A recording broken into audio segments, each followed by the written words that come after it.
गाओ। अब कैसे हम नया गीत गाएंगे बताइए, कैसे प्रकार के नया गीत गाएंगे हम? नया गीत गाने के लिए हमको नया बनना पड़ेगा। नया बने बगैर हम नया गीत नहीं गा सकते। इसलिए परमेश्वर के लिए नया गीत गाओ, प्रभु का वचन में लिखा है। तो नया गीत हम कैसे गाएंगे? सबसे पहले हमको नया बनना पड़ेगा। किस प्रकार से हम नया बनेंगे? हमारा जो जीवन आदम से आया है, यह पुराना जीवन है, ये पाप का जीवन है, ये अपराध का जीवन है, ये झूठ का जीवन है, छल का जीवन है, परेशानी का जीवन है, झगड़े दंगा फसाद का जीवन है कि नहीं है ना? ये परमेश्वर की दृष्टि में मरा हुआ जीवन है, ये पुराना जीवन है। इस पुराना जीवन को पाने के लिए हमको क्या करना पड़ेगा? जैसे हम पुराना कपड़ा को नया कपड़ा को पहनने के लिए क्या करना पड़ेगा? पुराने कपड़े को उतारना पड़ेगा, है कि नहीं है? नया कपड़ा पहनने से पहले लोग अपने को बदन को भी नहाते हैं, धोते हैं, उसके बाद में पुराने कपड़े को क्या करते हैं? उतारते हैं, उसके बाद में नया कपड़ों को पहनते हैं। प्रभु के वचन में वही लिखा है। यहाँ पर हम पढ़ते हैं एफिसियों की पत्री में। आइए एफिसियों की पत्री 4 अध्याय में पढ़िए। यहाँ पर ऐसा लिखा है, मैं आपको पढ़ के सुनाता हूँ। पढ़ दीजिए बहन, आप बैठे बैठे पढ़ने से भी कोई बात नहीं, उच्च आवाज से पढ़ दीजिए। 22 पद को पढ़िए, 4 अध्याय का 22 पद पढ़िए। एफिसियों की पत्री 4 अध्याय उसका 22 पद मिला नहीं तो मैं पढ़ूंगा कि तुम पिछले चाल चलन के पुराने मनुष्यत्व को जो भरमाने वाली अभिलाषाओं के अनुसार भ्रष्ट होता जाता है उतार डालो। क्या करो? पुरानी जो चीजें हैं, क्या है? पुराना हमारा व्यवहार है, हमारा चरित्र है, हमारा कैरेक्टर है, ये कहां से आया? ये परमेश्वर ने इंसान के अंदर में नहीं डाला है, ठीक है ना?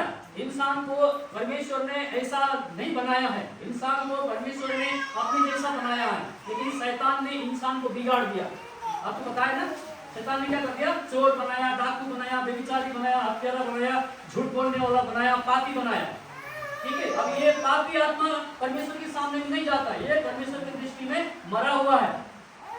समझ गया ना? आदम को परमेश्वर ने क्या बोला था? ये फल को तुम खाने से क्या हो जाएगा? बताइए ना, क्या बोला था? मर जाएगा बोला था।